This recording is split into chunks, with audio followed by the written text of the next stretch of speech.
Welcome back to the show. Today I'm joined by Garrett Young, a veteran game executive and studio founder whose career spans some of the most influential game publishers and franchises in the industry. Garrett has worked across major studios including id Software, Activision, Walt Disney, contributing to large-scale AAA development at the highest level. Most recently, he co founded Empty Vessel, a new independent studio built by experienced developers focused on creating original IP, including their debut title, Defect. Garrett, welcome to the show, man. How are you doing? You bet, Chad. Good to see you. Glad we were able to connect. And thank you for setting this up because I've been knee deep in spreadsheets and PowerPoints and administrative and Slack and everything else. So it's good to kind of take a break from the day-to-day work and kind of chat about game development and fun things we're playing and why they're fun. Yeah, no, I appreciate it. I've been chasing you for a while, and I know you guys are super busy with building your game and running the studio. So I appreciate taking the time to chat here today. Yeah. So, got a lot of interesting questions for you today to try to extract as much knowledge as we can out of such a seasoned veteran as yourself. So we always got to kind of start with the origin. So let's do that. So what drew you to game development? And how did that evolve into you having this crazy historic career here? Yeah, I'm not sure it's historic, but it certainly makes me sound old, which is accurate. So my degree's in engineering from the University of Washington up here in the Pacific Northwest of the United States. I enjoyed it. I love the technical aspect, but there were certain classes that were a little bit boring, and the internship I had before my senior year was also a little bit boring. And so I was looking for something that would kind of balance out kind of like right brain, left brain, like the hard skills and soft skills, but not so much in like the human part versus the technology part, more the kind of math side of my brain and the math side of work, kind of as you think about your career, but also the creative side. We make games. It's not easy. But what we're building, we're trying to put a smile on people's faces, right? And so we're constantly on that push for that, and that's where we get to kind of exercise. All game developers get to exercise that creative side of your brain, where we're really trying to seek the creation of that kind of dopamine rush for players, whether it's because they're playing something that's fun because it's fun with their friends, or they're fun in competition with others that are at their same challenge level, or it's fun because the AI or some sort of mechanical challenge in the game is fun. But that's kind of what caused me to transition.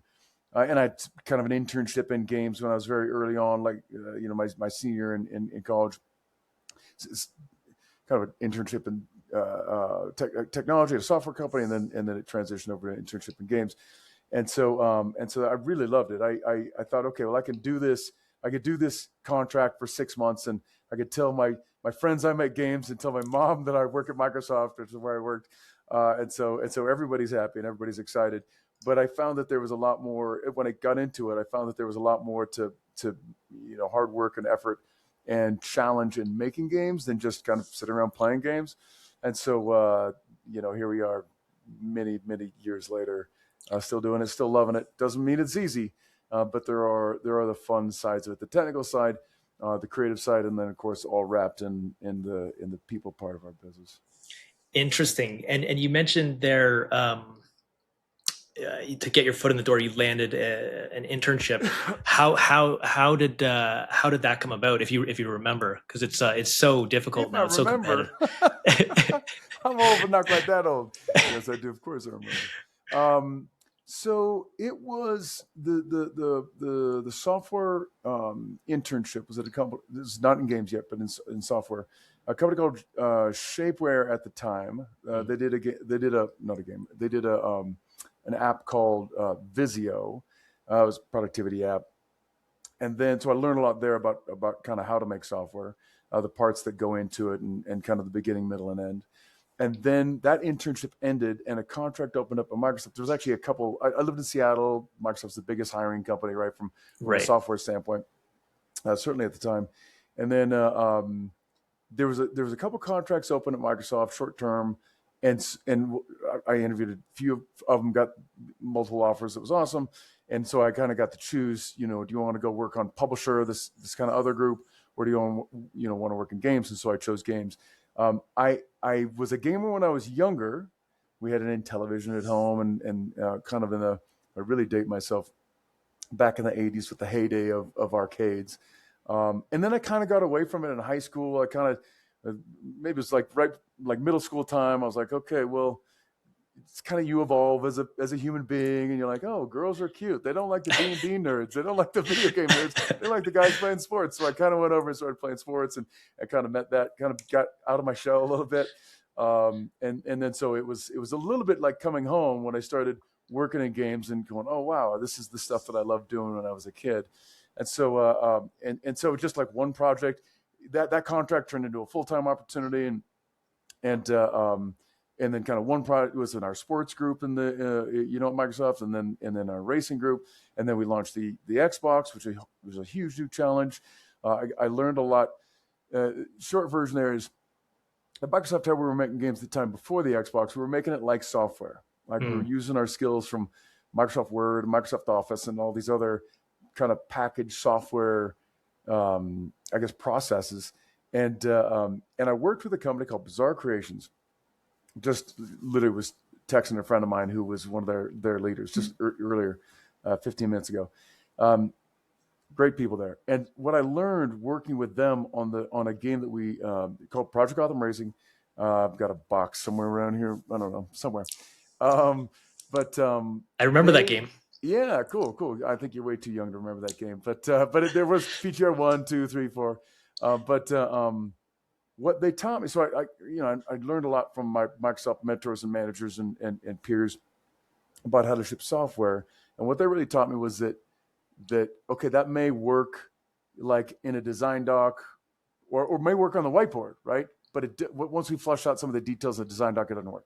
Or may work in the design doc, but once we actually start building a prototype, it didn't really feel good, right? With your hands on the controller.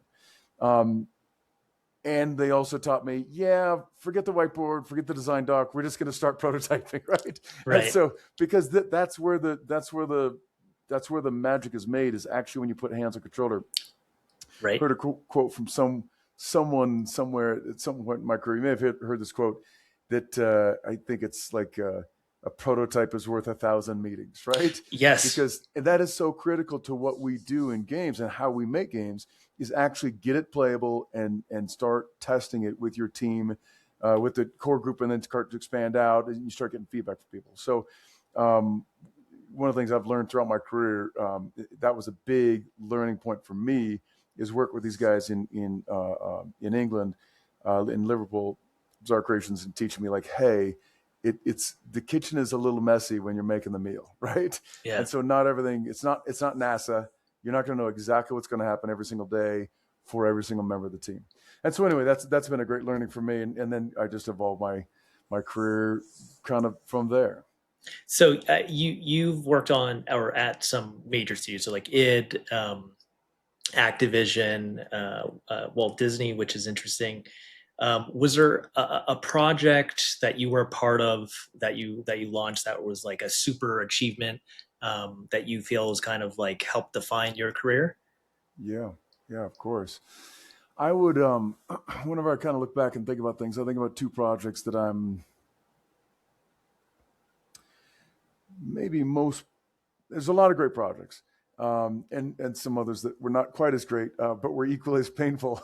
But the projects I'm most kind of proud of, and I probably learned the most on, kind of grew the most from, I would say two.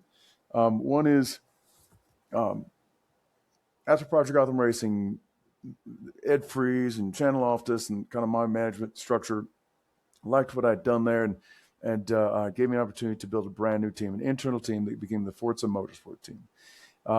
We built that team from scratch with no code, no content. We weren't using Unreal or anything else, right? It was we built it from scratch. Built that team from scratch. Built the code base from scratch.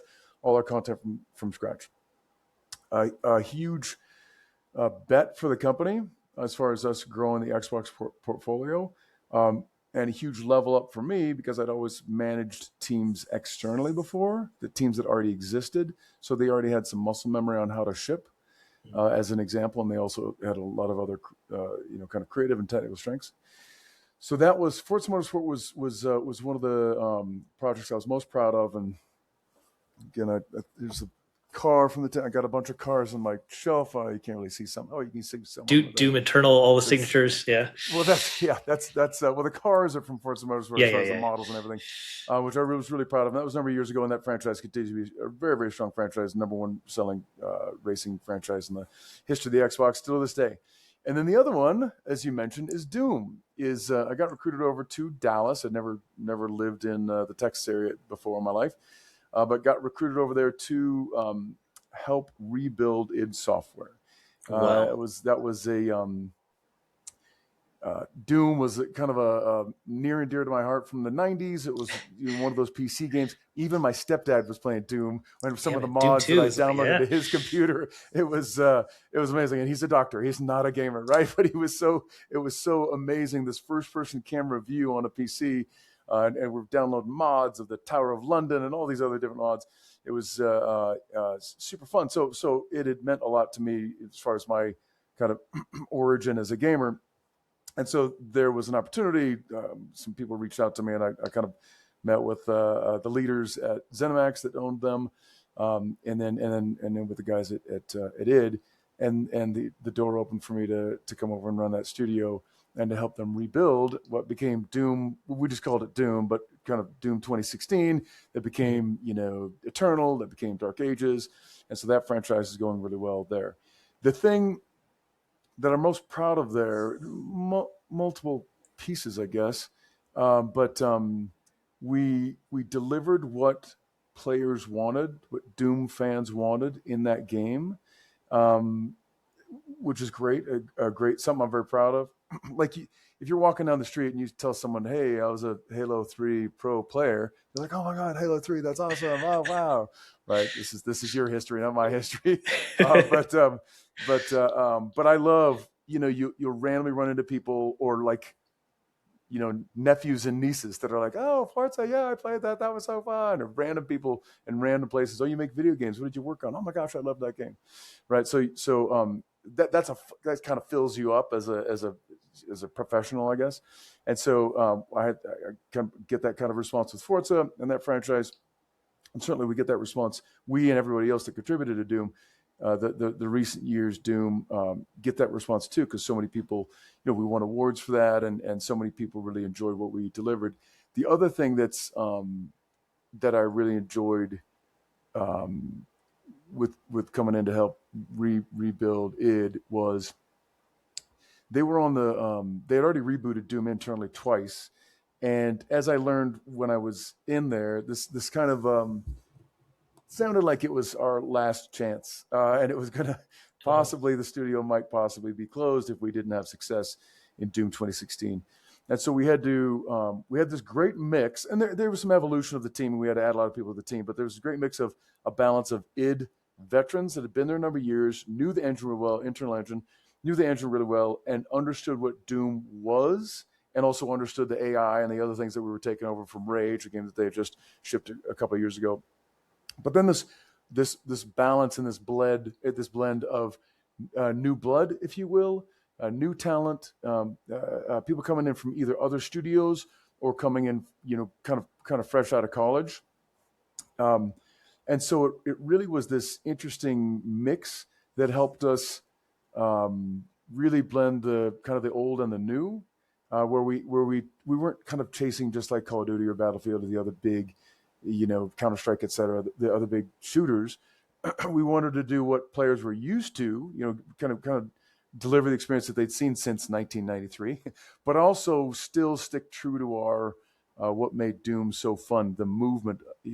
People talk about demons and guns, but the element that people only like, I think only one person in the press actually wrote about this, but in Doom you're forced to move.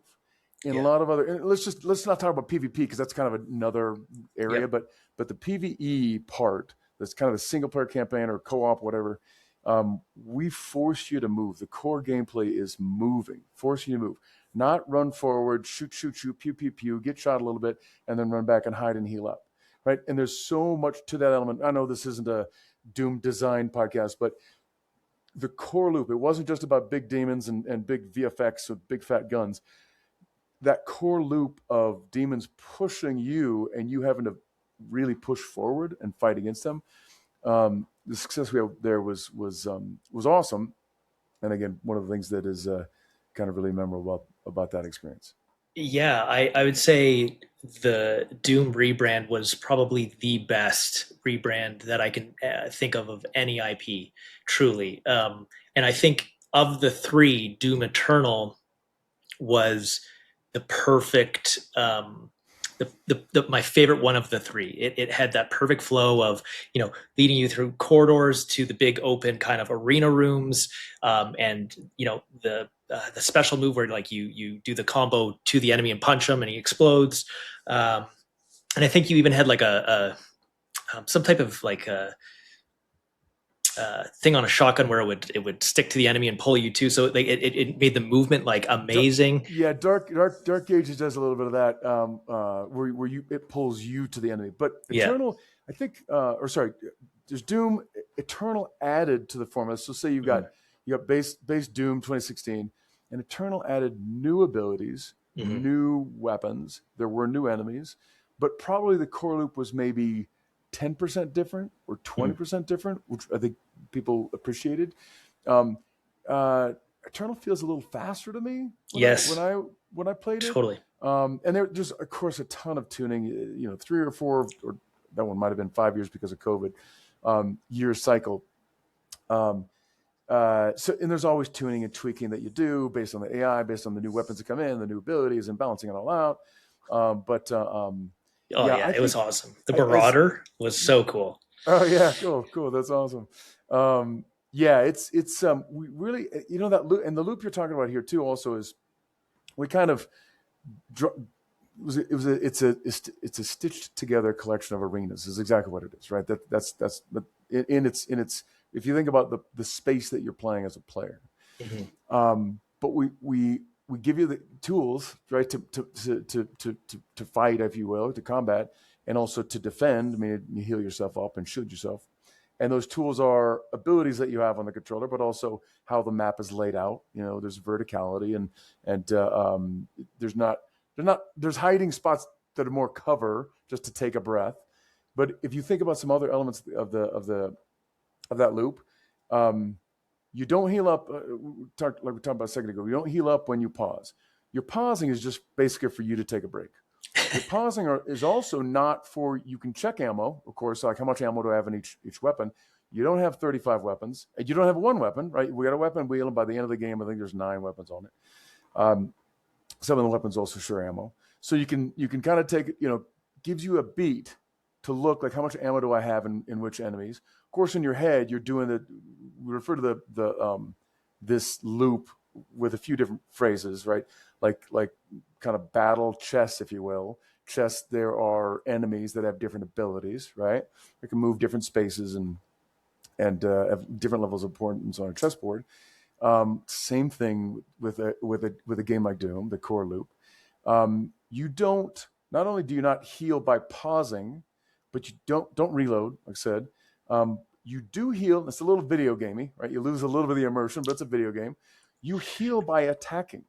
Yeah. Right. So you take enemies out a certain way, they'll drop health.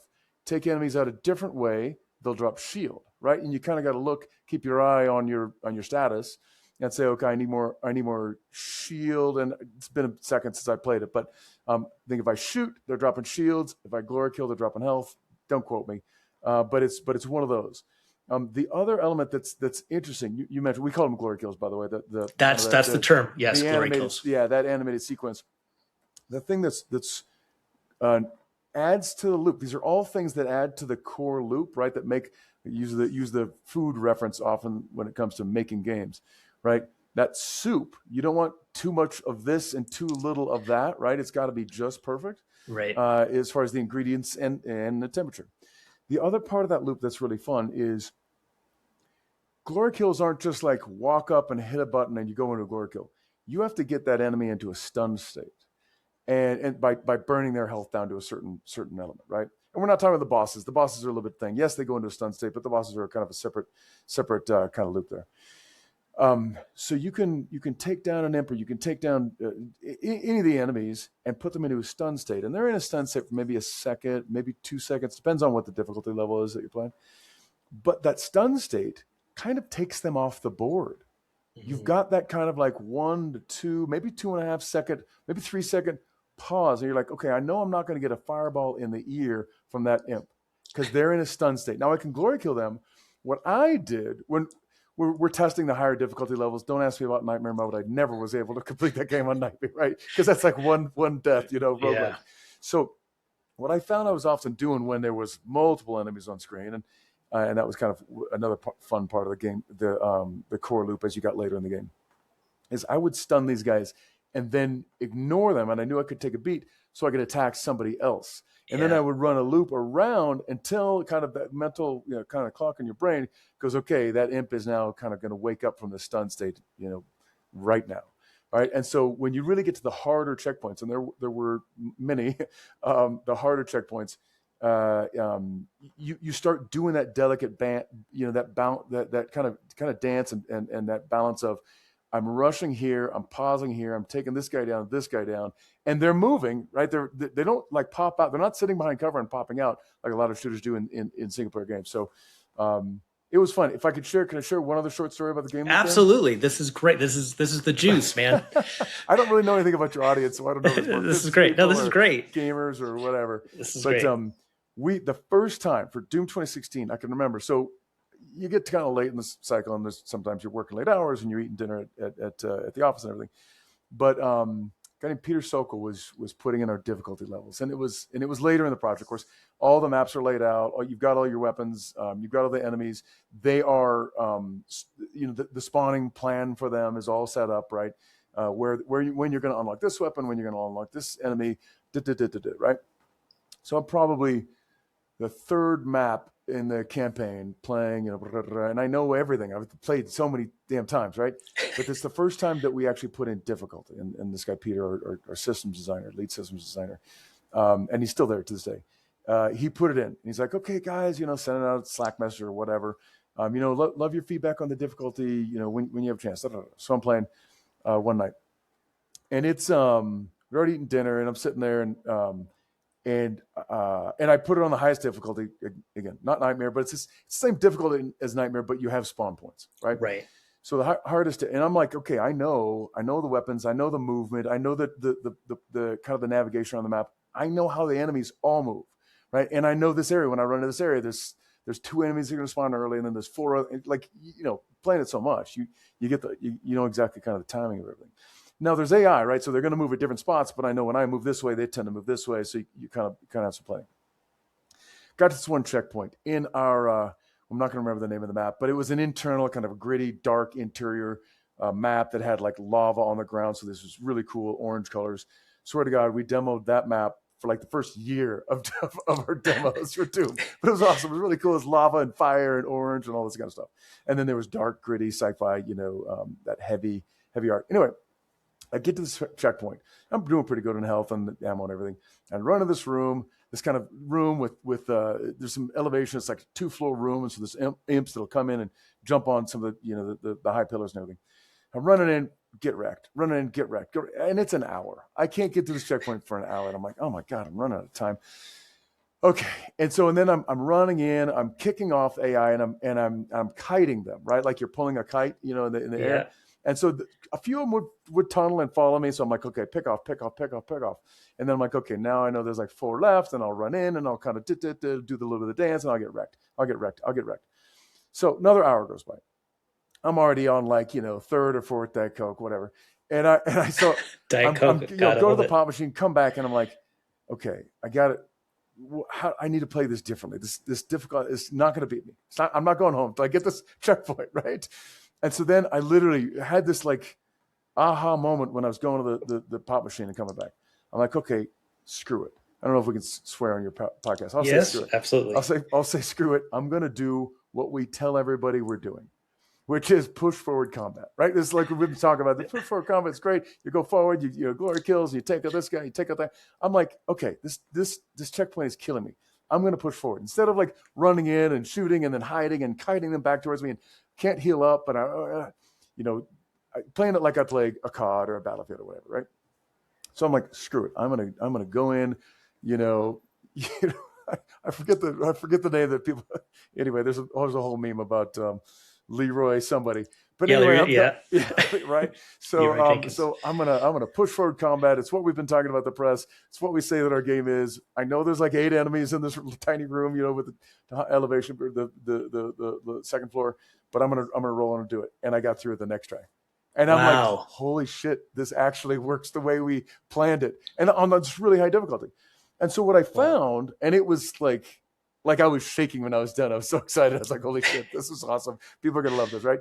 So what I found was it's a way different flow when you go in and you attack and you rush because you get that glory kill like we were talking about a second ago. You stun. You come over here, you get a glory kill. Oh, now I'm getting more health as opposed to when I was running backwards and kiting guys or trying to pop out. They're dropping health, but it's too far away from me. Or I'm just shooting them, so they're dropping a little bit of shield as opposed to me going up and attacking them, right? So then I did the whole dance around the room, took all these 6, 7, 8 enemies, and they're fireballs coming at my ear. In this difficulty level, you're not going to make it, right? And so like there might be 8 enemies on screen, but as soon as like 2 fireballs up, now there's 10 enemies. I cannot stay sitting here. They're not heat seeking, right? I just have to make sure to move. They'll land. There'll be an AOE. And so it was a really exciting moment. And I've had these moments in almost every game I've worked on where you're like, oh shit, this actually is really fun. That was really powerful. I'm shaking afterwards, or I'm like, totally sweating from this, challenge of this, one of the higher difficulty levels. But that was a really fun moment, since we're kind of riffing on Doom for a second. I'm feeling like, oh man, we've got this AI dialed in, and the difficulty now, because you could roll through them if you're on the lowest difficulty, of course, and there's some players that want to kind of play that way. But man, we found it. We found exactly what we wanted to be and where we want this kind of core game loop with the AI, and it's an exciting thing. And Eternal was really good. Dark Age was really good, and I like those kind of games more than that kind of wait for my. It's totally. You're constantly really engaged. Big deal. Yeah, so the pacing in games is a really big deal, and the pacing, I think, in Doom we ended up finding a really kind of really dialed in perfect pacing. But anyway, okay, that's enough about Doom design. No, absolutely. Listen, I love hearing all of those details, and you guys, like I said, well deserved, because Doom was, I think, the best rebrand of all time. Thank you. Yeah, absolutely. Team did an awesome job. Yeah, absolutely. And I love also, like, you can see like your passion for it is so authentic and it's like oozing out. And I love what I think is also great to hear is, even though you're a higher up executive, you're still playing the game, you're grinding through it, like you're in it, right? And that's really cool to hear. You absolutely have to. You look at guys like Phil Spencer, he plays games, he's got a ton of achievements. I think he's got like 1,000 hours of Destiny. Vince Zampella has ran multiple studios. Rest in peace. Really sad news about that a couple of months ago. Mm-hmm. But he was always very close, hands-on with the builds and with the team. I got to know him a little bit when I was running id, and just good people. And you as you grow in your career, it doesn't matter my job or your animation director, design director, including design director and creative directors, tech director, et cetera, wherever that role is, the kind of more responsibility you get, a lot of things start to pull on your time. Right. I made the joke like, hey, I'm glad we're able to sit here and talk about games and talk about stuff, because I've just been sitting in spreadsheets and PowerPoints and email and Slack and everything else. Because there's things you can't not do those things, right? They're really critical to do.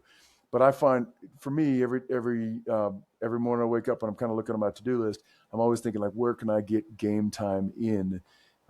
Because you have to prioritize it. You have to, as best possible, like carve out time and spend time with the game, because that's what you're all coming together to do. Nobody, no player, no gamer, and no investor, none of the people that are actually kind of stakeholders in our success, whether it's a publisher or investor, or whatever, and certainly members of the team, they're not gonna, you're not gonna ship the game and they're not gonna say like, oh wow, let me see your Jira, or wow, let me see that your books are 100% balanced every single month. Do they need to be balanced? Yes. No one's going to pat you on the back for it. That's just kind of part of the job. What they will pat you on the back on, and what they will be really proud of, and what they're expecting from the get-go, is that you're going to make a great game. Sometimes the kitchen is messy, but the end result has to be something that you guys are proud of, you being the team, and that players want to play and want to tell their friends about. So let's talk a little bit now about Empty Vessel, which I'm super Yeah, excited to dive into. love And that. the gameplay, the reveal that you guys showcased was incredible. It's probably my most anticipated game coming up because I'm super biased towards that gritty.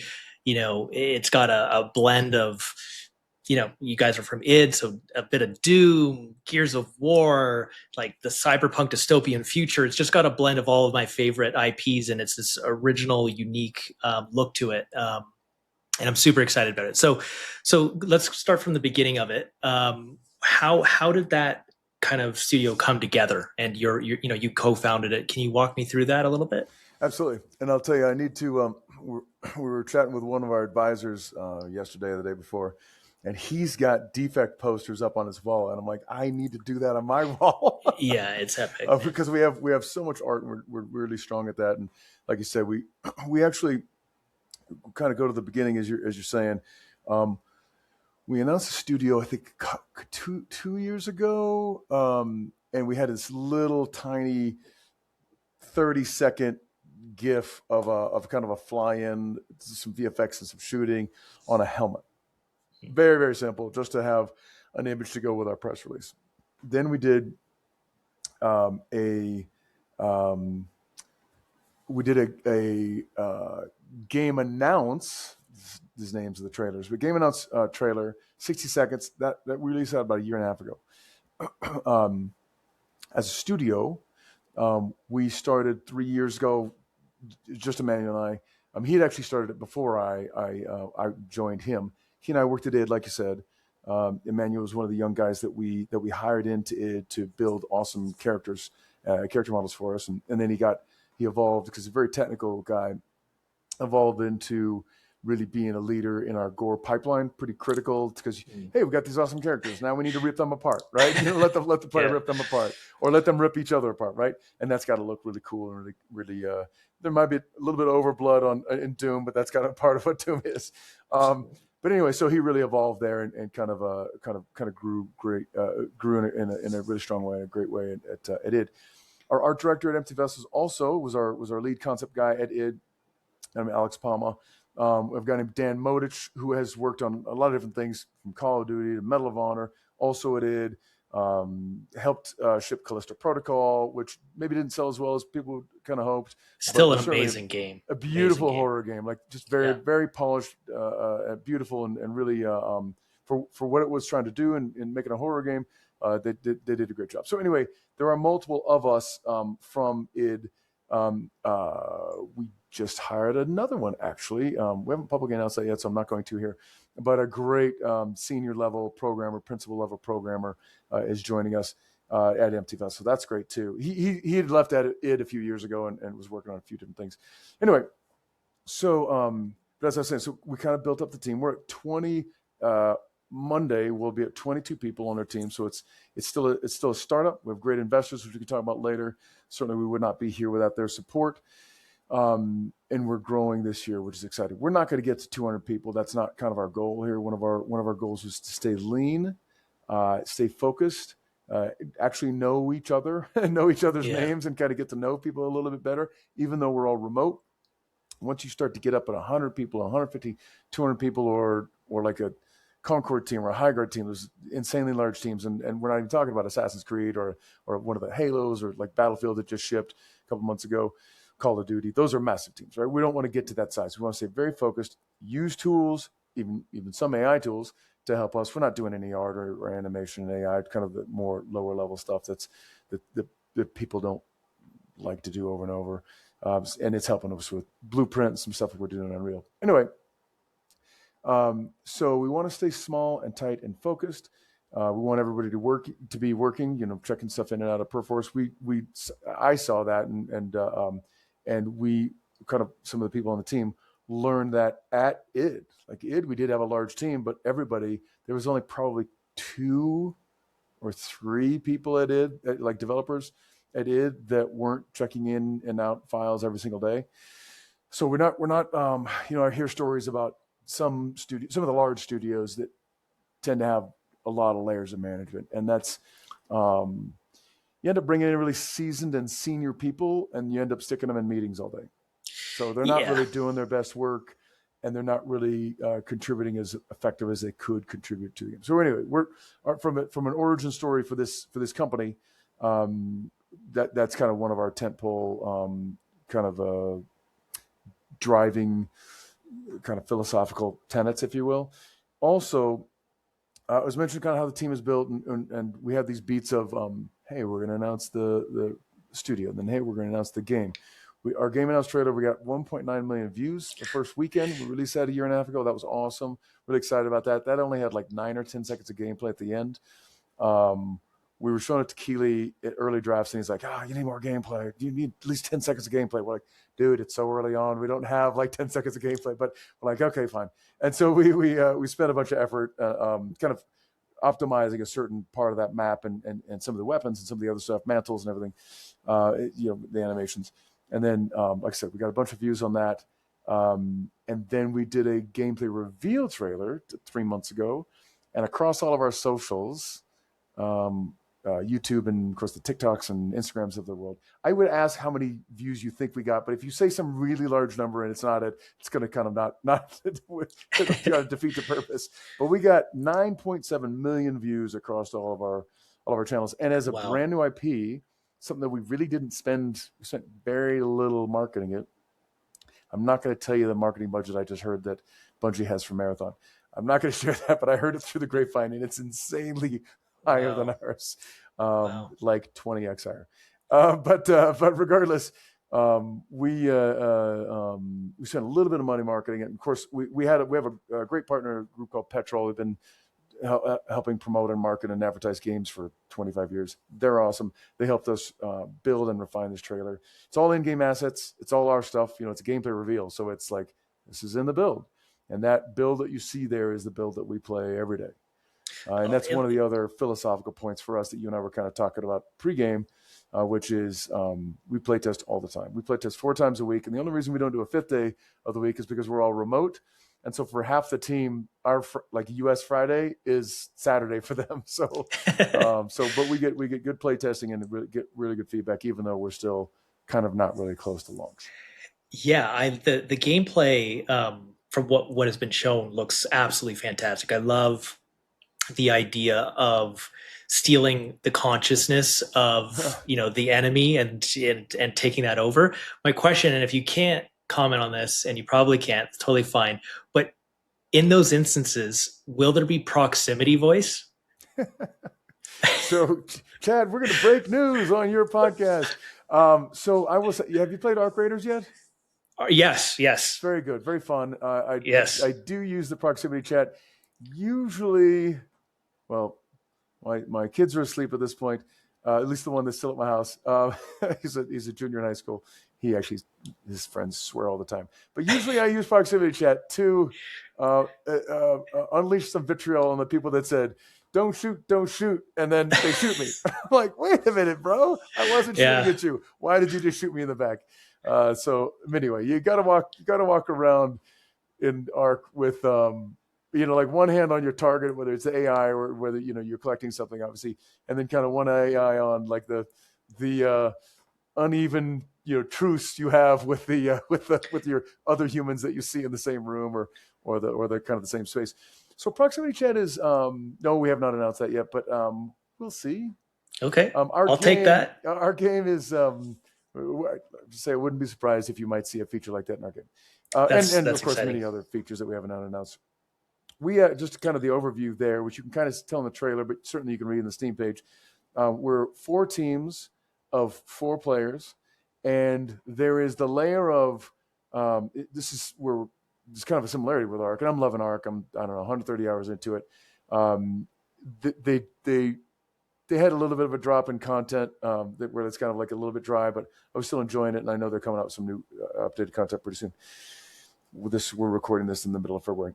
Um, the layer of, okay, I have an objective. My team has an objective, right? That we're going into the world, 15 to 20-minute loops, probably roughly where we're going to net out and end up. But we go in with an objective as a team. It's not just TDM, right? Team deathmatch. So we have an objective as a team. While we're pursuing that objective, there's multiple different objectives. We won't go into details here because we haven't announced most of them. While we have the objective, there are AI in the map that can keep us from the objective, or one of our objectives may force us to interact with certain AI, etc. So there's that kind of layer, and then there's the other layer of, oh yeah, there's other humans on this map too, right? Right now in our playtests, you see another human, you kill that human, or you run away if you don't have enough health, etc. Right? And you're like, oh, let's live to fight another day. That's what happens in our kind of our playtest game loop right now. And some of our objectives do force you to interface with other humans, other players. So that's kind of at a high level the similarities. The other one that's really important, that's been one of our creative tent poles, if you will, from the very beginning, is immersion. Yeah. So we're 1P, they're 3P. As far as first-person camera, third-person camera, that's very different than in Arc. But of course, everybody knows what first person looks like. But we are very light on HUD because we want you to get this feeling like I'm in this world. We're doing a lot with audio. You see it in the trailer, right? You see how we're trying to immerse the player in this world, make this world really interesting and evocative. And I don't know what's around the next corner. Oh, this is really kind of exciting and interesting. This is kind of a big world. I'm playing a small part in this big world. There's a lot going on in this world. But we're this is kind of what our goal is and what our objective is. And you kind of explore and learn more about the world as you kind of go through the world. This is not a heavy, 8 to 12 hour single player campaign. That's not what we're kind of focused on building right now. Could we create that kind of game and that kind of experience for players in the future? Absolutely. We're focused on making it a rich world and making it really immersive. One of the things you see in the trailer is, I mentioned no HUD. How do I tell how much ammo I have left, right? Ammo is kind of an important thing in this game, right? We put that right on the gun, the diegetic on the back of the gun. As something that makes it immersive. What I want to bring up the pause menu. I want to remind myself what our objective is, or I want to see how much health I have, or whatever it is. Well, you're bringing up a PDA. There's some games that do that. Ready or Not's an example of a game that does that. Bring up a PDA and this give me information other than instead of just like hitting a button and seeing a 2D screen, right? So there are other elements of things that we're doing to try to keep players immersed in the game. This is really kind of one of the things that's been a big priority for Emmanuel, our game director, is really focused on keeping the player in the world, as little kind of gamey kind of HUD type of elements in the game, and we're executing on that on a day-to-day basis, and you can see a lot of that in the trailer. I have so many questions about the gameplay that I know that you can't answer, but maybe in the future, or maybe when we don't have a camera recording this. But I even like in the trailer, I love even the loadout, like how, like, again, you're selecting the mission type, pulling the weapons off of the wall. Everything about it is epic. And I saw there was also in the trailer a little bit of lore reveal of, there was like a mural on the side of the wall. Yeah. And like you're kind of like, painting the dynamics of this universe, and there's like some poverty.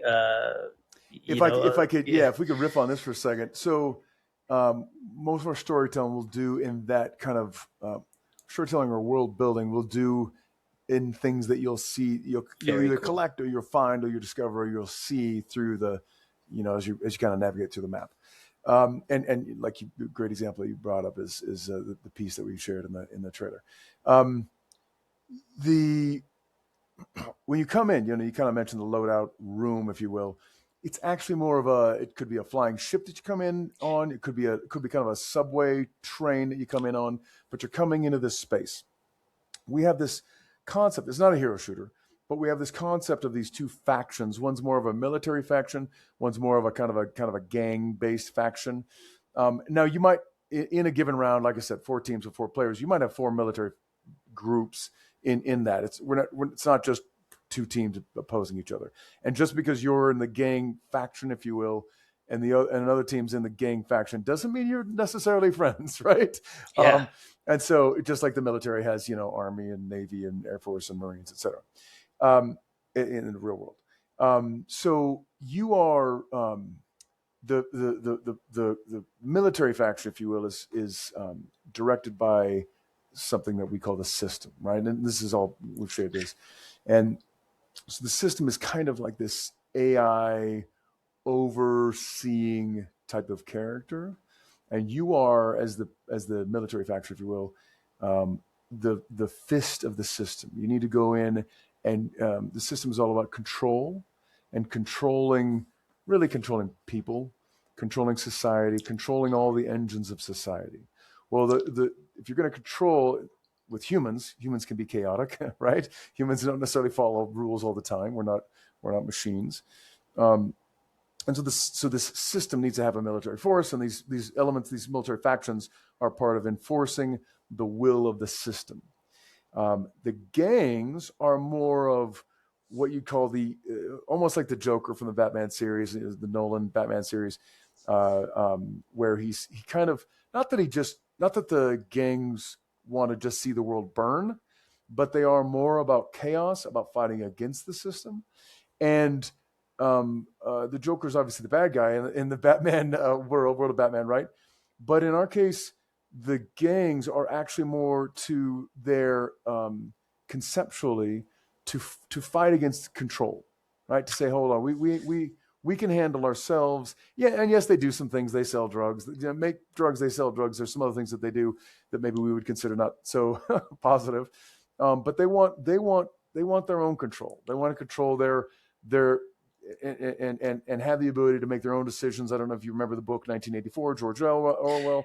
Yes, before you we're were living born. in it. That's a very command and control society that's kind of portrayed in that book, right? Yeah. And so these are humans that are fighting against that control, right? Right. 1984 is very different, but it's the same thing. The main character and the kind of love interest are fighting against this control, this oppression from their overarching, in our case, the system. And I will tell you, when is this podcast going to go live? Probably next Monday, but I can. Yeah, I can. It's okay. I can post it. I'm only asking because there's something I'm going to share at this leadership conference next week that I'll share with you, because we're not going to go live until after this leadership conference. Anyway, okay, maybe we won't share it. we might do a marketing beat later. It gets into this story, the kind of backstory of the world. I can release it when you want, man. How about this? I'm just going to hold off on sharing. Okay. You can if you look at follow our TikToks or our socials, there is we have released stuff that's not just like gameplay. That's actually, I mean, we like releasing gameplay, of course, and players like that. But there is some different beats where we've had some different kind of characters, just kind of like little characters here and there. Some of them are more NPC characters, and there are NPC characters in our game, right? You don't really want to shoot those characters and kill those characters because they're not doing anything to you, right? They're just part of the world. Anyway, but we have already released some of this backstory narrative fiction kind of storytelling through some of our social channels, like I said, the Instagrams and the TikToks, if you will. So you can kind of look back at some of that stuff, and the best way to kind of leave it there, because I don't want to expose stuff that we're going to share later, is that there are other beats that we will tell throughout the course of our marketing campaign to get into the backstory of this game. Not only will you see it and feel it in the game when you play, but there will be a lot of other world building that we'll be doing leading up to launch. So again, I want to. I've shared a little bit about, of course, our backstory, and a lot of that stuff is hopefully all of it's public. But some of the other beats are not necessarily public yet, so we'll wait for that. Sorry, Chad. Sorry, the tease. Sorry. So again, talking a little bit about the studio, and coming from the perspective that you were working at these major corporations, these AAA studios. What are some of the modern design trends that you're intentionally kind of pushing back against now that you guys have kind of more control? Like, you guys are a smaller team that can pivot and move quickly. This is an interesting question. So it's kind of a two-part question. One is, we're on our own, and everything that goes along with. And we're not actually on our own. We have stakeholders. Hmm. We have shareholders. People have invested actually money in us so we can pay salaries and hire people. Um, Stakeholders include those shareholders, meaning people that really care about our success. Stakeholders not only include the people that invested in us, but also the team. Right, the team is a critical stakeholder in our success and contributing a great deal to our success. And then we have partners that are helping us and giving us support, but also giving us helping us as far as the decisions that we make. Some of them because they're bringing in tools or they're bringing in people or processes, ideas. It might be creative ideas, it could be other ideas that help us get to market. Um, in the context of, let's hold off on the trends in the industry, kind of creative trends. Let's just remind me if I forget that question. Um, as far as us being on our own, one of the kind of the key sparks to us, this is probably true for anybody that goes and does a startup, because there are so many potholes along the way that it's easier to not do a startup. It's easier to just go, get a job and work for somebody else. Now, again, there's been all the layoffs in our industry, and I'm not blind to that, and it's a sad deal. The last 3 or 4 years, and there's a lot of great talent out there available, which helps us in our situation. But the startup world is there's a lot more unknowns. You not only have to make a Yeah. game, but you have to make the company while you're making the game. But we're here. A big part of the spark in creating this is, at least let me speak for me, and you can ask an Emmanuel or a Rico or a Jake or an Alex or these other, Dan, a KP, these other guys on our team, like, why would you want to join a startup? And they would give you their opinion. For me, I would say the thing that's exciting for me is a few years ago, I kind of looked around and said, okay, I've shipped some games, right? And I learned a lot in this first game, a lot in the first game. And then the second game, okay, I used what I learned, and then I added these other things that I learned. And then that kind of cycle repeats, right? If you're ambitious and if you want to do bigger things and you want to take on more responsibility, you tend to always have your ear to the ground, listening and learning. Ear to the ground is a weird metaphor. That's more like, is the train coming? But regardless, you want to learn, right? And you kind of want to put yourself in a situation where you can learn from great people, et cetera, and learn with great challenges, right? You learn a lot kind of on the job. And so at some point, a number of years ago, I kind of was like, okay, like the number of new things that I'm learning on each project is getting smaller and smaller and smaller. And I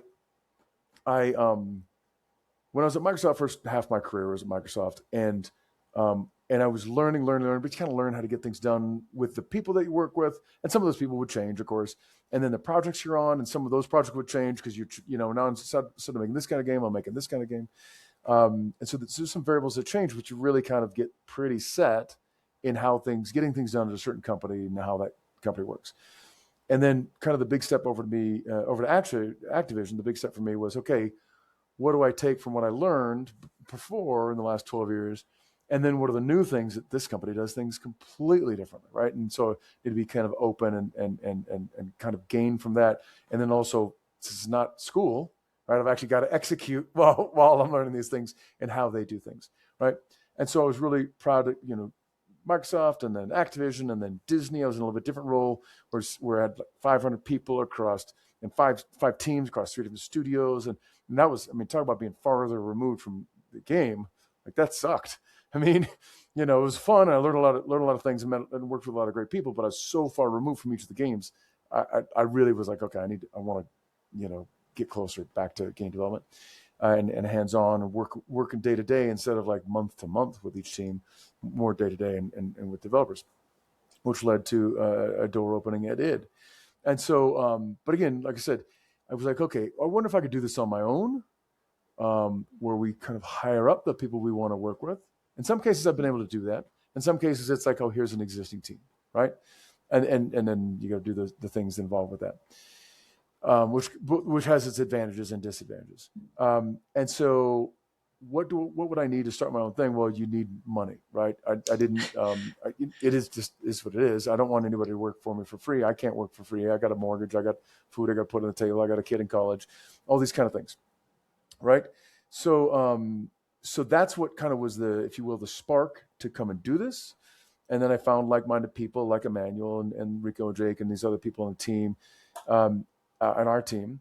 And there's other people in the industry that are doing this too, right? That kind of get to this certain point in your career where you're like, oh, wow, I wonder if I just had the part to be able to pay people, then we can kind of choose what path we want to go, what genre of game we want to make, what mechanics and what elements and what the world looks like and all the kind of creative things. And so that's what we're doing now. We've not only found like-minded individuals that we've hired or partners that we are working with, but also investors. And so, and that's been really exciting, from angel investors, Niels and Philip early on, and there's other angels too. I'm not going to name everybody. We got like 25 people on our cap table, people and companies. But Sizu, this great investor up in Northern Europe, they were a big spark to help get us going and allow us to be able to hire some people. Great support. Last year, NCSoft is our lead investor. Last year, that's all public record. 1AM Capital, the gaming part of 1AM, but called 1AM Gaming. It's always tough to talk with them because it's like the meeting's at 1 a.m. or the company's name is at 1 a.m. And then we'll tell people that, oh yeah, 1 a.m. is involved in this. And people are always confused. Like, what does that mean? What, you have your meetings at 1 a.m.? No. The name of the company is 1 a.m. But they're excellent. NCSoft is excellent. They've supported us along this journey. We found, like I said earlier, like-minded individuals that are excited about this world that we're building, that the team that we're bringing on, that liked our experience that we're bringing to the table and how that will translate into our ability to execute on it. So that's kind of a little bit in a nutshell as far as our history goes and kind of what led us and what led me to this point in my career. Well, it's amazing to your point of owning, like, you guys all have now skin, you guys all have equity, this is your guys' baby, and that's a whole other set of motivations, when pushing forward a product and trying to get it over the line, as well as a very rare opportunity to set up like an ESOP to award certain key talent, and allow them to kind of have some skin in the game too, right? And it changes the dynamics completely, and makes everybody put forward their best work and passion. And I just want to dig. Yeah. Sorry, on that note, I would say yes. Yeah, I mean you're correct. Everyone on the team is an owner of the company and what we're kind of what we're building here. I've, like, no matter where I've worked, it can be a W-2 employee at any of these big companies, I've always taken a very owner attitude. Maybe that's just my personality. Maybe that's just kind of what we were taught at Microsoft. And I feel like everyone I've worked with, certainly the people that are kind of core leads and directors, I've met very few clock punchers. Sure. Just like, people are here to, and this is kind of our industry, right? Yeah. People are here because they love to be here. They love playing games. They love making games. I was going to say the messiness of making games. People may not love that part, but certainly all the elements that go into.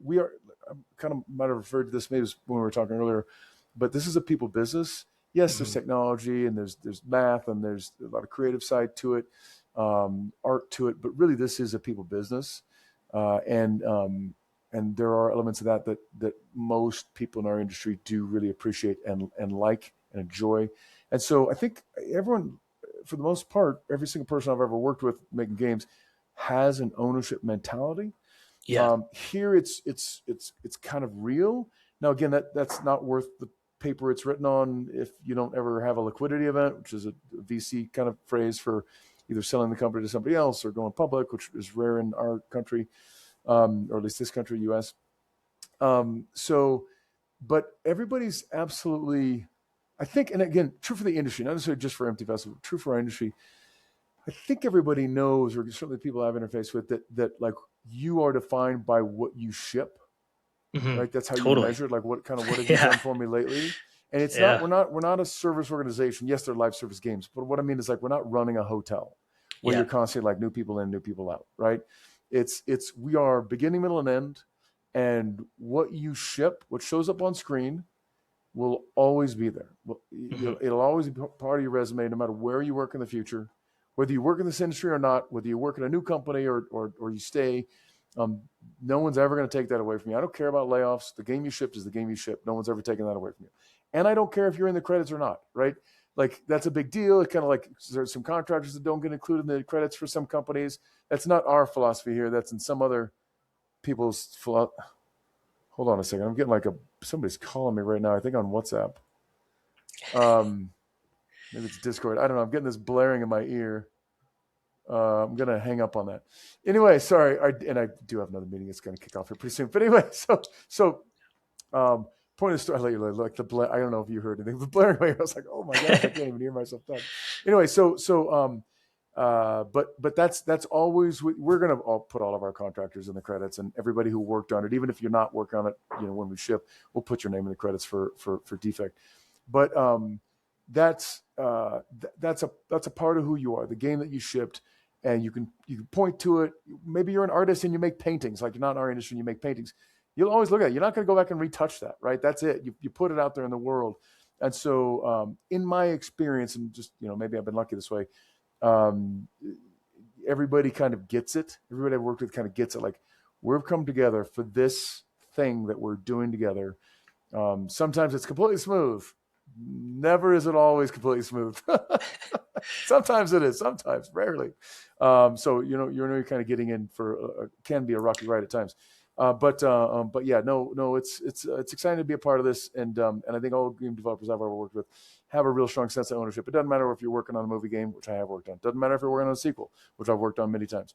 It doesn't matter if you're working on a brand new IP, which I've also had the opportunity to work on many times. You could be working on a sequel where the last one was 20 years old, which I've worked on. Right? If we talk about Doom, but people do tend to have a good sense of ownership, a feeling of ownership, and work with that sense of ownership in our industry. Maybe it's different if you go work on Fortnite for 6 months and the game launched, 5 years ago, whatever it is, and it's going to keep working for the next 10 years. Maybe that's a different kind of mentality, but the sense of ownership, I think, is strong in our industry, and certainly strong at this company. And you know what? I mean, I agree with that sentiment, because it's a very forward-facing, to your point, and relating it to events or even my own little IP that I'm building with my comic book series.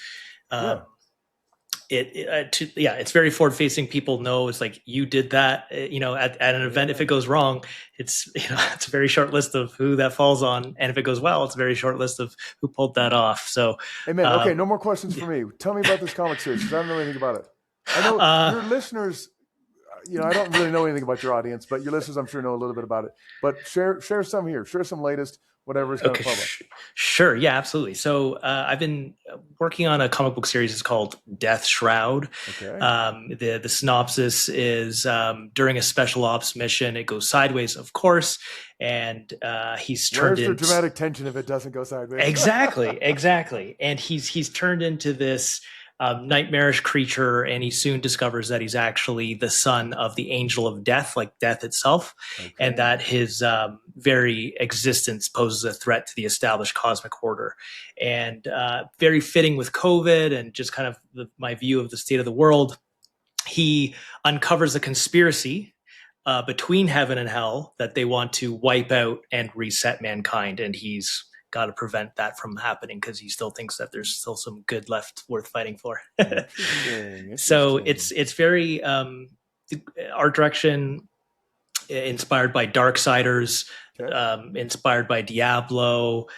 We have great talent on it from Marvel and DC. Nice. Like Ryan Stegman, he's one of my favorite comic book artists of all time. He did Venom. He did the reboot and rebrand of Venom for when the movie launched, and so I got him on board. He did a bunch of character designs. He did a bunch of covers. Some of the original art is actually hanging on my wall that he did. So yeah, I was an unknown writer. So I did the Todd McFarlane approach of like, okay, nobody knows who I am as a writer. I'm going to surround myself with all of the best AAA talent to bring this story to life. And we launched through, as with you guys, with independent, with the industry evolving for independent creators. There's an influencer publisher. It's called Rippaverse. They actually were just shouted out on Joe Rogan, and he is a musician and influencer, and he launched his own comic book company. And of that comic book company, they launched an indie wing. And so I was, I think, their second book that they published through that, and it's going extremely well. And it did so well that Green 2 is now part 2 is now greenlit. So I'm working on that, and we'll launch that later this fall. So that's so yeah, cool, I'm super excited.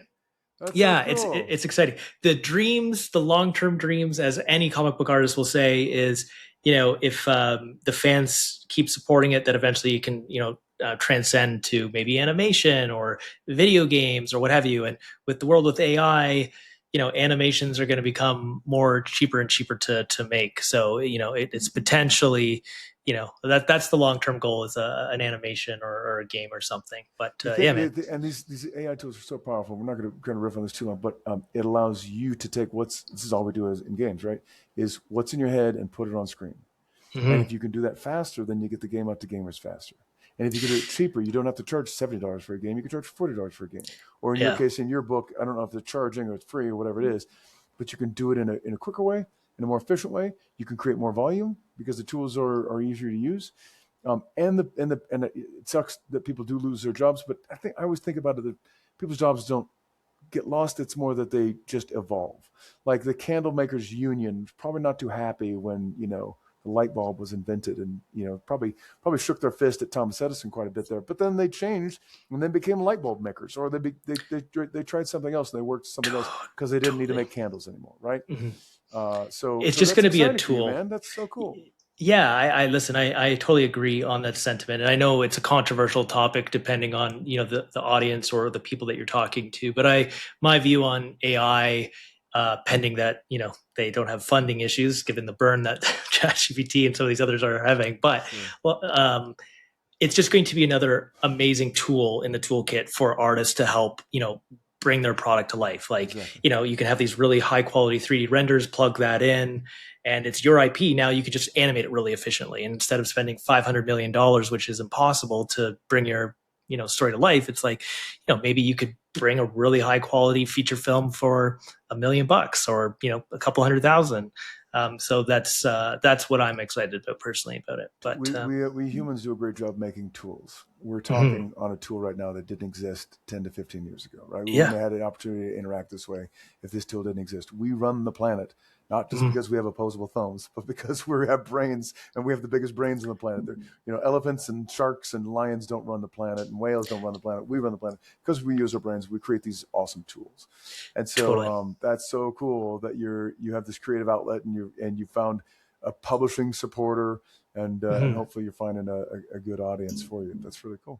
Yeah, it's great, and apparently they're working on a major announcement that's going to be happening probably May or June. I have some suspicions on what that will be, but it's going to really help, let's just say, the reach of all of the indie creators under his wing. But he's totally disrupting the space, because a quick little further note on the comic book space.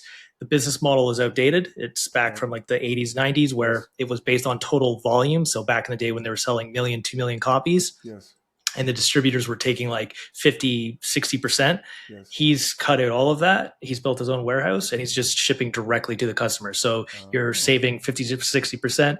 Your margins, I can sell a fraction of what these other books, like let's say a normal DC book sells 20, 30, 40,000 in that range. I can sell a quarter of that or less, and I will make more profit than what they're doing. And so it's really interesting, and I think he's going to be a huge disruptor in the space. So I'm happy to be a part of the ride there as like one of the early kind of indie creators there. So that's cool, man. Yeah, man. Congratulations. That's Thank you.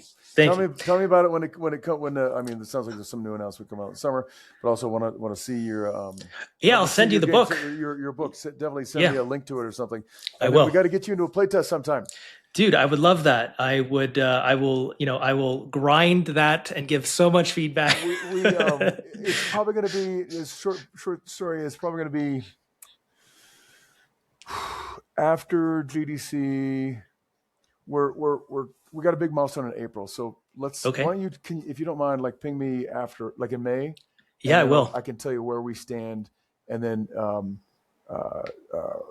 if we can get you when we can get, I'll know more then when we can get you into playtest. I would love that. That'd be amazing. Send me your Discord name when you get a chance. I will. Okay.